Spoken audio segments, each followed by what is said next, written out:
Assalamualaikum warahmatullahi wabarakatuh. Bertemu lagi dengan saya Miranti Handayani dalam perkuliahan Manajemen Bisnis dan Operasional. Pertemuan kali ini kita akan membahas mengenai perencanaan kapasitas. Kita bisa lihat dari kita lihat sekarang adalah penampakan di sebuah stadion sepak bola. Kalau kalian melihat ini berarti kalian bisa membayangkan bagaimana luasnya dan besarnya, kemudian bagaimana kapasitasnya, seberapa banyak kapasitasnya, muat untuk berapa puluh ribu orang, tapi apakah dimuati semua, dimasuki semua kapasitasnya dimaksimalkan, atau hanya setengah, sebagian, agar sirkulasi orang keluar masuk dengan baik. Gimana? Kita bahas di perkuliahan hari ini. Definisi kapasitas. Kapasitas atau capacity adalah hasil produksi atau jumlah unit yang dapat ditahan, diterima, disimpan, atau diproduksi oleh sebuah fasilitas dalam suatu periode waktu tertentu. Kapasitas mempengaruhi sebagian besar biaya tetap, juga menentukan apakah permintaan dapat dipenuhi atau fasilitas yang ada akan berlebih. Kapasitas adalah kemampuan suatu alat atau fasilitas dalam menjalankan fungsinya dalam periode waktu tertentu. Kemudian, jenis perencanaan kapasitas berdasarkan horizon waktu dibagi menjadi 3. Yang pertama, perencanaan kapasitas jangka panjang, kemudian perencanaan kapasitas jangka menengah, kemudian yang ketiga, perencanaan kapasitas jangka pendek. Perbedaannya tadi menurut horizon waktu, kalau misalkan jangka panjang, itu cara mengubah kapasitas itu dengan menambah fasilitas, kemudian menambah peralatan yang memiliki lead time yang panjang, maksudnya masa yang panjang. Kemudian untuk kapasitas jangka menengah, untuk mengubahnya dengan bisa subkontrak atau kontrak tambahan, kemudian menambah peralatan juga, kemudian bisa menambah shift untuk tenaga kerja. Kemudian penggunaan kapasitas jangka menengah itu menambah karyawan juga, membuat atau menggunakan persediaan. Kemudian perencanaan kapasitas jangka pendek, itu kapasitas yang digunakan itu dengan cara menjadwalkan tugas, kemudian menjadwalkan karyawan juga, kemudian mengalokasikan mesin. Kapasitas desain. Kapasitas desain adalah output atau kemampuan maksimal dari suatu alat yang secara teoritis dapat dicapai. Juga disebut juga output maksimum sistem secara teoritis dalam suatu periode waktu tertentu. Contoh, jumlah unit mobil yang dapat diproduksi dalam setiap minggu, bulan, atau tahun. Kemudian contohnya banyaknya tempat tidur di rumah sakit. Kemudian contoh lagi ukuran ruang kelas di sekolah. Itu termasuk kapasitas desain. Sebagian besar perusahaan mengoperasikan fasilitasnya pada tingkat yang lebih rendah, sekitar 82% dari kapasitas desain atau kapasitas keseluruhan misalkan 100%, tapi perusahaan itu biasanya hanya beroperasi 82%. Kemudian beberapa istilah dalam kapasitas. Yang pertama adalah kapasitas output. Kapasitas output adalah kapasitas yang nyata dipengaruhi oleh kondisi lingkungan yang selalu berubah. Perubahan meliputi pengaruh rencangan jangka panjang, kemudian jangka pendek seperti kondisi ekonomi atau penjadwalan lainnya. Kapasitas efektif. Yang kedua, ada kapasitas efektif adalah kapasitas yang diharapkan dapat dicapai oleh sebuah perusahaan dengan bauran produk. Maksudnya dengan berbagai macam produk, mix produk, metode penjadwalan, pemeliharaan, dan standar kualitas yang diberikan. Kapasitas efektif biasanya lebih rendah daripada kapasitas desain, agar lebih efektif ya jelasnya. Kapasitas produksi. Kapasitas berlebih hasil produksi yang secara keseluruhan yang lebih besar dari kebutuhan sehingga ada produksi yang tidak terserap oleh pasar. Kemudian ada juga dalam istilah kapasitas kurang, permintaan yang lebih besar dari produksi yang diharapkan sehingga terbuka investasi untuk produk yang dihasilkan dengan permintaan pasar. Kemudian kapasitas normal, titik keseimbangan antara produk yang dihasilkan dengan permintaan pasar. Kemudian kapasitas penuh, kapasitas yang mendekati kapasitas rancangan atau kapasitas desain. Kemudian kapasitas efektif tadi, kapasitas yang dapat dicapai oleh sebuah sistem atau fasilitas dalam kondisi keterbatasan yang dimilikinya. Tadi kita sudah tahu istilah-istilahnya, sekarang kita bagaimana cara mengukur kinerja sistem kapasitas tersebut. Bisa dengan dua cara, yaitu dengan utilitas atau kegunaannya sama efisiensinya. Utilitas atau persentase dari kapasitas yang dihasilkan dibandingkan dengan kapasitas rancangan atau kapasitas desain. Utilitas rumusnya output yang dihasilkan atau output aktual berbanding dengan kapasitas desain. Sedangkan kalau kinerjanya menurut efisiensinya, itu perbandingan antara kapasitas yang dihasilkan dengan kapasitas efektif. Output aktual dibanding dengan kapasitas efektif. Biar nggak bingung, kita pakai contoh. Contohnya itu, Sari Roti memiliki sebuah pabrik yang memproduksi berbagai jenis roti. Minggu lalu, fasilitas dapat memproduksi 148.000 roti. Kapasitas efektif pabrik adalah 175.000 roti, ya kan? Ini kapasitas efektif, tapi output yang dihasilkan minggu lalu 148.000. Lebih kecil ya. Lini produksi beroperasi 7 hari, maksudnya seminggu, dengan 3 shift masing-masing 8 jam per hari. Dengan tingkat output, output yang dihasilkan 1.200 roti per jam. Tentukan bagaimana cara menghitung kapasitas desain, kemudian kapasitas utilitas, kemudian yang ketiga, kapasitas efisiensi pabrik tersebut. Kapasitas desain itu maksudnya kemampuan dari desain si mesin roti tersebut dalam memproduksi atau pabrik tersebut dalam roti. Kita kalikan semua lini produksinya 7 hari, kemudian 3 shift, kemudian 8 jam. Ini kan waktunya dikalikan dengan output yang dihasilkan 1.200. Maka kapasitas desainnya sebenarnya adalah 201.600 roti. Ini kapasitas desain si pabrik tersebut seharusnya bisa buat segini banyaknya. Tapi dibandingkan dengan fasilitas yang minggu lalu 148, kemudian efektif 175. Kalau berdasarkan kapasitas utilitasnya, output dibanding kapasitas desain. Outputnya tadi kan 148.000 dibanding desainnya 201.600. Dia hanya memakai kapasitasnya 73,4%.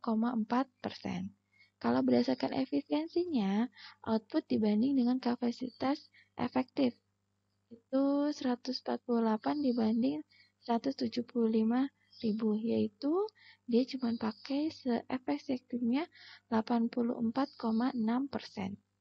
Jadi kalau biasanya ya, suatu pabrik itu kapasitasnya ini 100%-nya itu adalah 201.600 roti, dia hanya pakai segini. Secara utilitas dia tuh kapasitasnya dipakai 73%, secara efisiensi dia memakai itu 84,6%. Kemudian 4 pertimbangan khusus bagi keputusan kapasitas yang baik. Itu yang pertama, ramalkan permintaan secara akurat. Ya jelas ya, biar tidak ada kelebihan atau kekurangan. Kemudian memahami teknologi dan peningkatan kapasitas. Kemudian yang ketiga, temukan tingkat atau volume operasi yang optimum. Kita harus tahu berapa kapasitas yang optimum biasa digunakan. Kemudian membangun untuk perubahan. Biasanya kalau dalam membangun suatu perubahan, itu butuh pertimbangan khusus dalam kapasitas. Karena kan ramalan permintaan secara kuat itu lebih urgent, harus lebih efektif dan efisien, maka bagaimana mengolah permintaannya? Yang pertama, permintaan melebihi kapasitas. Batasi permintaan dengan kenaikan harga. Membuat penjadwalan dengan lead time yang panjang, kemudian dapat meningkatkan kapasitas. Kemudian kapasitas melebihi permintaan. Rangsang permintaan dengan pengurangan harga, kemudian pemasaran agresif. Pemasaran terus. Kemudian penyesuaian pada permintaan musiman. Taktik untuk menyesuaikan kapasitas dengan permintaan, mengubah staf, kemudian penyesuaian peralatan dan proses, kemudian memperbaiki metode, kemudian mendesain ulang produk.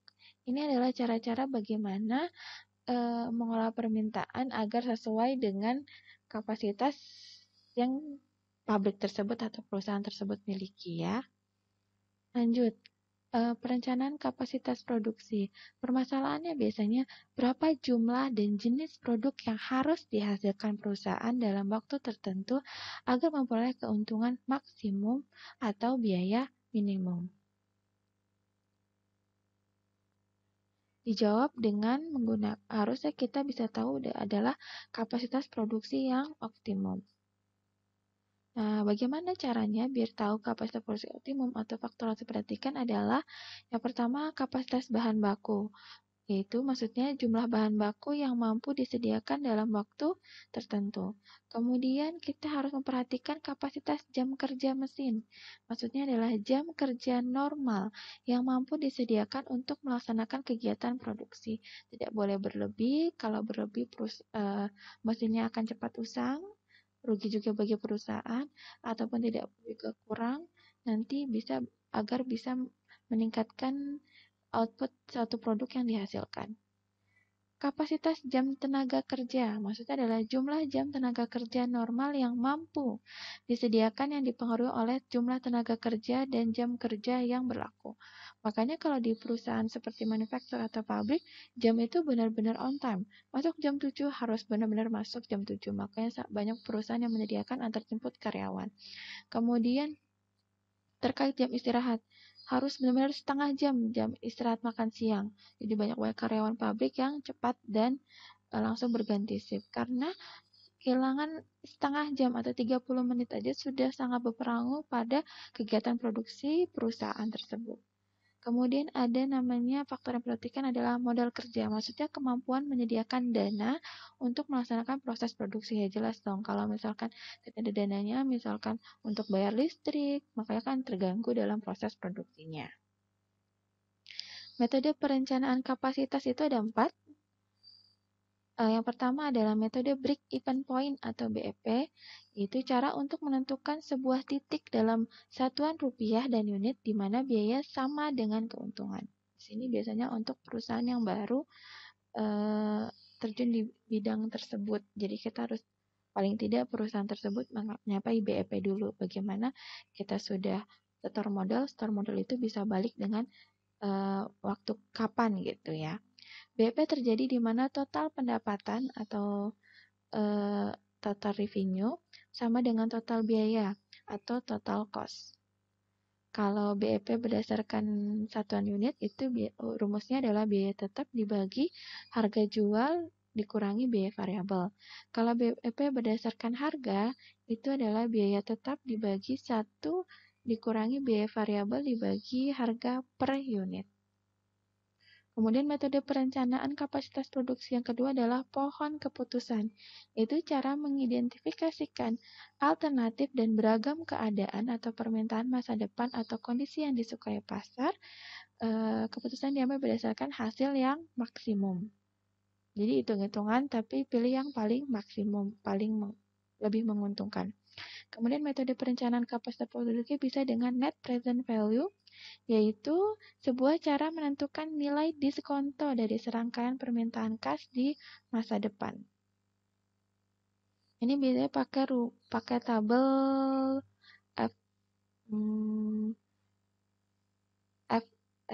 EFIF ya, ntar kita lihat tabelnya. Kemudian metode linear programming atau LP.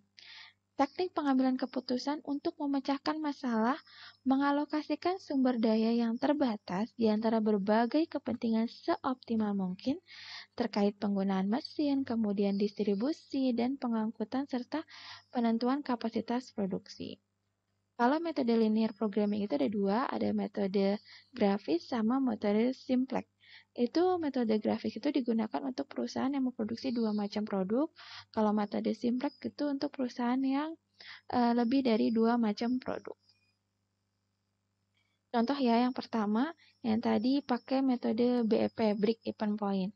Alex Corp memiliki biaya tetap $10.000 pada periode ini, biaya tetapnya.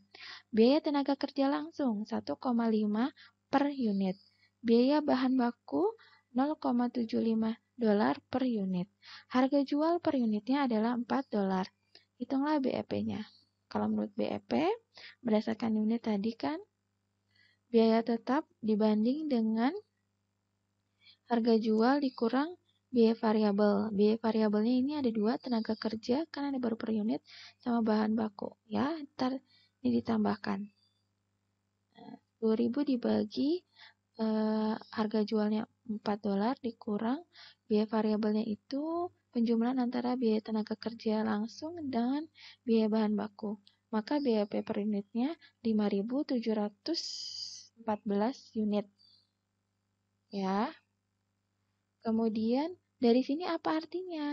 Nah, dari sini kita perlu tahu margin kontribusi. Maksudnya seberapa berkontribusinya produk tersebut untuk keuntungan perusahaan. Nah, caranya adalah harga jual dikurangi dengan biaya variabel dibagi dengan harga jual dikali 100. Ternyata hasilnya adalah 43,75%. Artinya, kata-kata ini adalah produk yang dihasilkan oleh Alex Corp ini, produk misalkan A gitu ya, produk A ini ternyata berkontribusi pada laba perusahaan secara keseluruhan sebesar 43,75%. Gitu ya, walaupun di titik BP. Titik BP-nya 5.714 unit. Maksudnya dari semua tidak untung ataupun tidak rugi si perusahaan itu pada titik dia bisa memproduksi dan menjual unit sebanyak 5.714 unit. Lanjut, contoh dengan pohon keputusan. Sebuah perusahaan membuat seragam baju rumah sakit sedang mempertimbangkan perluasan kapasitas. Alternatif yang tersedia adalah tidak melakukan apa-apa, terus atau membangun sebuah pabrik kecil, pabrik sedang, atau pabrik besar. Jadi ini alternatifnya. Mau dilanjutkan, yaitu bisa dengan pabrik kecil, atau sedang, atau besar, atau mungkin nggak usah ekspansi, gitu, nggak usah diperbesar. Mana yang mau dilakukan?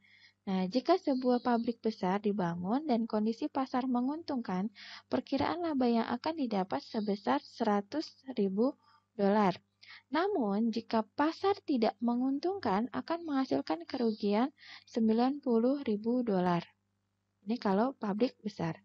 Nah, kalau dia membuat pabrik yang sedang, akan menghasilkan laba $60.000, tapi kalau misalkan hasilnya tidak kurang bagus atau merugikan akan sebesar $10.000. Kemudian jika pabrik kecil akan menghasilkan labanya $40.000, kemudian kalau merugikan atau tidak menguntungkan saat pasar tidak untung itu $5.000. Penelitian pasar terkini mengidentifikasikan terdapat kemungkinan 0,4 pasar menguntungkan dan 0,6 pasar tidak menguntungkan. Ini presentasinya ya berdasarkan penelitian. Kemudian dengan tersebut mana sebaiknya alternatif yang dipilih? Ini untuk yang A, jika perusahaan melakukan ekspansi dengan pabrik besar. Gini hitungannya, persentasi keuntungan dikali dengan taksiran keuntungan tadi, yang kalau pabrik besar 100.000 dikali 0,4. Kemudian ruginya ditambahkan dengan kerugian, kalau ruginya 0,6 dikali, kalau rugi ya jadi minus 90.000. Pabrik sedang juga 0,4, persentase keuntungannya dikali dengan 60.000. Kemudian ditambahkan kerugiannya 0,6 dikali minus ya 10.000. Kemudian yang pabrik kecil 0,4 dikali labanya 40.000, kemudian kerugiannya 0,6 dikali minus 5.000. Kalau tidak melakukan apa-apa ya 0 ya, karena pengalinya 0, jadi 0 semua. Hasilnya adalah ternyata alternatif yang dipilih yang mana kalau hasilnya seperti ini? Ternyata kita yang pakai yang sedang saja. Karena dengan yang sedang menghasilkan selisih antara keuntungan dan kerugian itu paling banyak 18.000. Itu ya, daripada tidak melakukan apa-apa, tidak ada kemajuan dalam peningkatan keuntungan atau margin bagi perusahaan. Jadi lebih baik perusahaan melakukan ekspansi pabrik sedang. Kemudian contoh dengan net present value. Sebuah perusahaan mempertimbangkan dua alternatif investasi yang berbeda. Investasi A memiliki biaya awal $25.000, investasi B memiliki biaya awal $26.000. Kedua investasi memiliki jangka waktu 4 tahun. Tingkat suku bunganya 8%. Arus kas dari kedua investasi adalah sebagai berikut. Maksudnya sudah ada soal ya ini arus kas. Arus kas tahun pertama 10.000 untuk A, kemudian tahun pertama untuk B 9.000. Arus kas yang tahun kedua untuk A 9.000, tahun kedua untuk B 9.000, tahun ketiga untuk A 8.000, tahun ketiga untuk B 9.000, kemudian tahun keempat untuk A 7.000, tahun keempat untuk B menghasilkan arus kas 9.000. Nah, nilai ini tuh dapat dari tabel FIFA ya, tabel FIFA. Kalian bisa lihat Google sendiri, cari yang rumusnya itu persentasenya 8%, kemudian tahunnya, tahun pertama itu berapa, tahun kedua yang 8% itu berapa, tahun ketiga persentase 8% itu berapa, tahun keempat persentase itu berapa. Dicek aja ya di tabel di Google, cari tabel FIFA ya. Investasi manakah yang menarik? Investasi A atau B? Kalau dari sini kalian akan mikir yang mana? Ini lebih fluktuatif, tapi yang tahun pertama sudah sangat besar, atau ini yang B, ya standar saja 9 juta, tapi nggak turun-turun. Ini kan turun, semakin turun. Kalau secara kasat mata mungkin kita pakai yang B ya, tapi B juga investasinya lebih awal, lebih tinggi 26.000 daripada yang A cuma 25.000. Nah, kita pakai net present value. Kalikan dari tadi yang presentasi tabelnya, kemudian dikalikan dengan arus kas masuknya. Tahun pertama, tahun kedua, tahun ketiga, tahun keempat. Ini untuk investasi B, dikalikan juga presentasinya sama, tapi ini arus kasnya tadi kan berbeda, ini 9.000 semua. Jumlahnya, totalnya investasi A selama 4 tahun itu menghasilkan arus kas 28.470. Sedangkan investasi B menghasilkan arus kasnya 29.808 dolar. Nah, investasi awal untuk A tadi kan 25.000. Investasi awal untuk B 26.000. Diselisihkan coba. Maka hasil selama 4 tahun ternyata menghasilkan keuntungan untuk A 3.470, sedangkan untuk B 3.808. Mana yang lebih menguntungkan? Ya, investasi B lebih menguntungkan daripada investasi A. Jadi lebih menarik yang investasi B untuk dipilih, walaupun ini standar tahun pertama, tahun kedua sama ya. Kalau investasi A kan lebih fluktuatif, tapi cenderung lebih turun hasil arus kasnya. Lanjut. Rumus linear programming. Ini perlu fokus ya. Fungsi tujuan kita simbolkan dengan FT. Maksimum minimumnya rumusnya adalah Z sama dengan summary dari kenaikan nilai Z jika ada pertambahan 1 unit kegiatan J. Kemudian dikalikan dengan jenis kegiatannya. Ini unitnya, ini jenis kegiatannya, ini summary-nya. Rumus yang tarik seperti ini. Kemudian ada batasannya. Batasannya itu adalah summary dari kebutuhan sumber daya I untuk menghasilkan setiap unit kegiatan J berbanding dengan banyaknya sumber daya yang dimiliki I yang tersedia. J itu kalau untuk A parameter model, kalau M tuh yang ini nih. Dari B jumlah kegiatan 1, 2, 3, 4, 5. Kemudian ini yang J, XJ sumber daya yang tersedia. X itu sumber daya, B ini kegiatannya apa. Tapi ada 1, 2, 3, 4, 5 dan seterusnya. Ini jumlah sumber daya yang tersedia 1, 2, 3 dan seterusnya. Misal terdapat dua variabel kegiatan, ya. Dua variabel kegiatan dan 3 batas sumber daya. Persamaan matematisnya adalah dua variabel. Kita hitungnya berarti Z-nya itu C1 X1 plus C2 X2. Ini metode linear dengan grafik ya. Kan kalau lebih dari 2 pakai yang simtek. Ntar lebih lanjut lagi dibahas ya. Nah, yang kita bahas dulu yang dua macam produk ini. Makanya rumusnya C1 X1 C2 X2 karena dua produk yang dihasilkan. Kemudian batasannya A1X1 plus A2X2 sama dengan sesuai dengan banyaknya sumber daya yang tersedia untuk produk 1. Kemudian ini kegiatan 2 harus disesuaikan dengan sumber daya yang dimiliki untuk produk 2. Kemudian sumber daya tadi ada 3 ya, ada 3 batasan. Ini misalkan ini bahan baku A, bahan baku B, terus kemudian ini mesinnya gitu misalkan. Ditambah jika tidak melakukan apa-apa, maka hasilnya 0. Jadi pasti kalau kita soalnya seperti ini, dua variabel rumusnya pasti seperti ini. Kemudian 3 batasan berarti 3 plus 1 yang asumsi batasannya 0.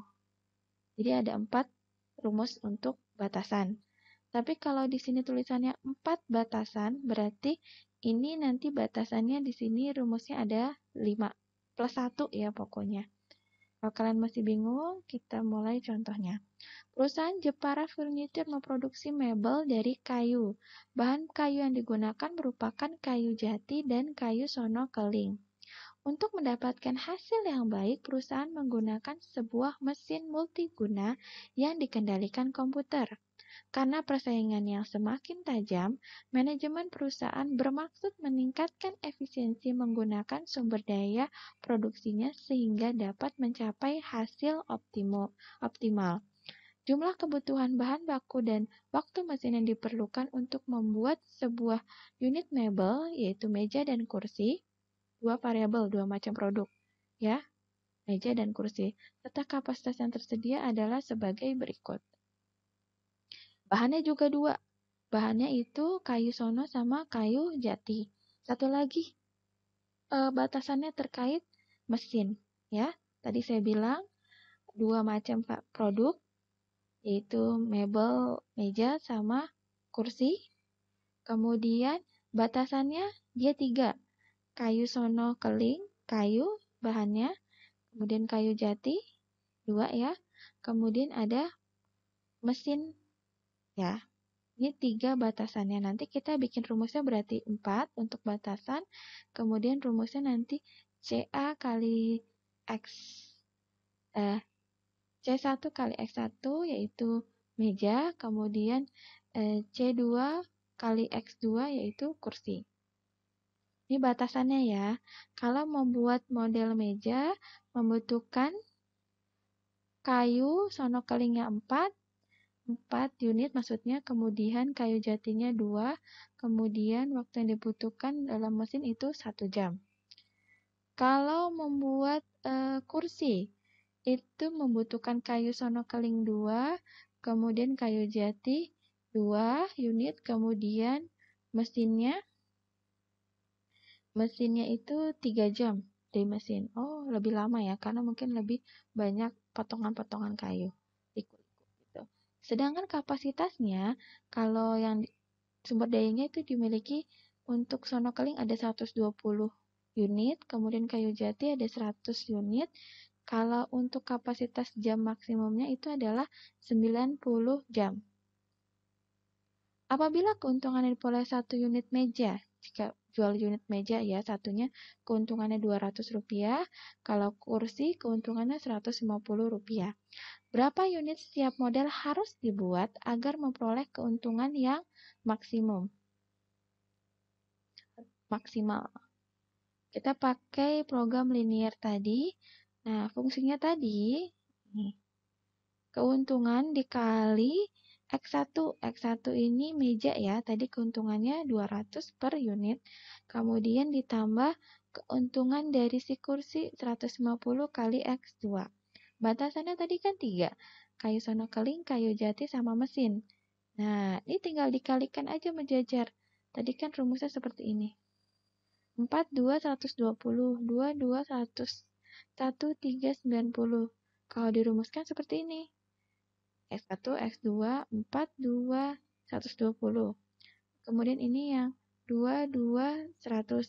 Kemudian ini yang mesin. 1, 3, 90. Ini rumusnya sudah mengikuti. Ini maksudnya adalah kapasitas 120. Berarti produksi dari kayu dan meja dan kursi ini tidak boleh lebih sama dengan 120 ya, dibatasi. Kemudian 120 kayu sono keling yang dimiliki si perusahaan atau sumber dayanya 120 maksimal. Kemudian tadi sumber daya si kayu jati cuma ada 100 unit, harus kurang dari kebutuhannya, kurang dari 100. Itu kalian dari ini meja, ini kursi. Ini juga mesinnya maksimal tuh 90 jam. Maka ini mejanya 1, kursinya 3 ya. Kalau tidak melakukan apa-apa maka 0. Ya jelas lah ya. X1 untuk meja, X2 untuk kursi. Karena tadi metode programming linear itu ada 2, ada metode grafik sama yang satu lagi simplex. Karena ini 2 macam produk, jadi kita pakai metode grafik. Bagaimana cara membuatnya? Buat garis dari masing-masing persamaan batasan dalam suatu grafik. Buat sumbu X sama Y dulu. Kemudian perolehan daerah yang layak atau fleksibel bagi nilai variabelnya, yaitu daerah memenuhi semua persamaan batasan. Nanti saya jelaskan dari gambar. Dari daerah visible dari titik ekstrim yang memungkinkan diperoleh nilai optimum dari fungsi tujuan sehingga diperoleh titik ekstrim optimum. Ini tadi saya bilang ya, ini kendala kayu sono keling, ini batasan kayu sono keling, ini batasan kayu jati, kemudian ini batasan terkait mesin, kemudian ini kendala non negatif, tidak melakukan apa-apa. Kita lihat dari grafik ya. Ini kenapa dapat ini? Misalkan tadi kan rumusnya adalah 4x1 plus 2x2 kurang dari sama dengan 120. Itu kalian jika x-nya 0, jika x1 0, maka x2 adalah 60. Kemudian jika x2-nya 0, maka x1-nya adalah 30. Jadi gini. 0,60 terus sama 30,0 ya. Ini untuk grafis yang kendala kayu sono keling yang warna hitam. Ngerti ya? Lanjut.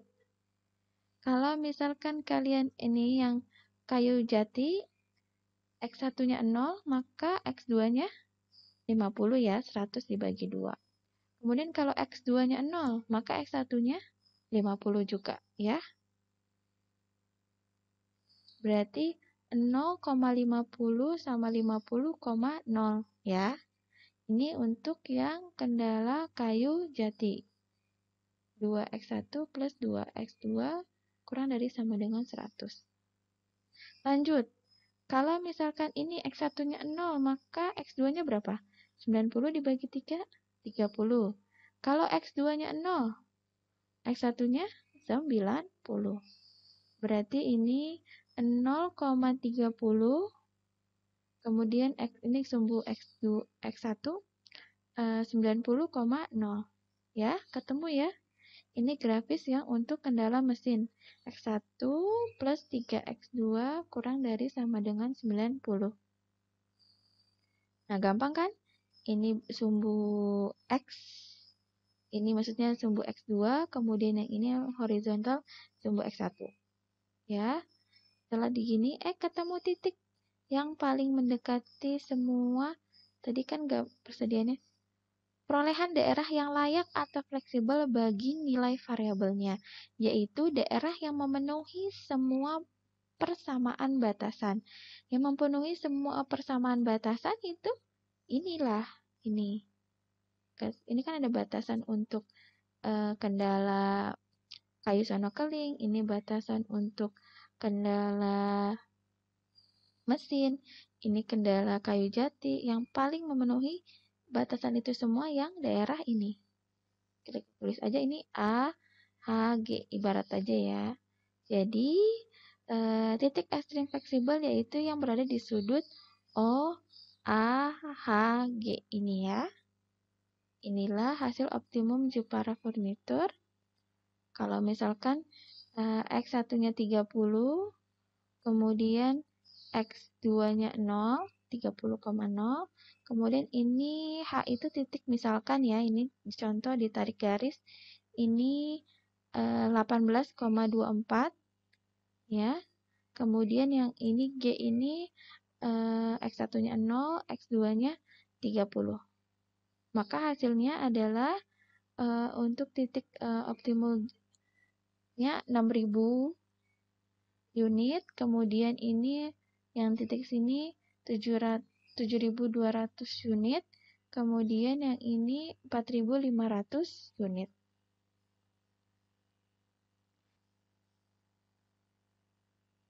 Keuntungannya di titik-titik fleksibel ini, keuntungannya untuk titik A 6000, titik H 7200, kemudian titik Z 4500.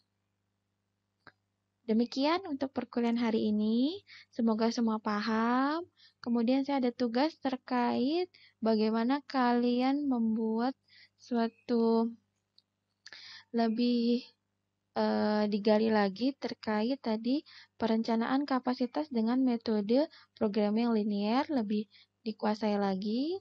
Untuk tugasnya saya akan upload di sistem kampus. Semoga semua paham. Jika ada yang kurang mengerti silakan hubungi saya di sini, di YouTube atau di email ini.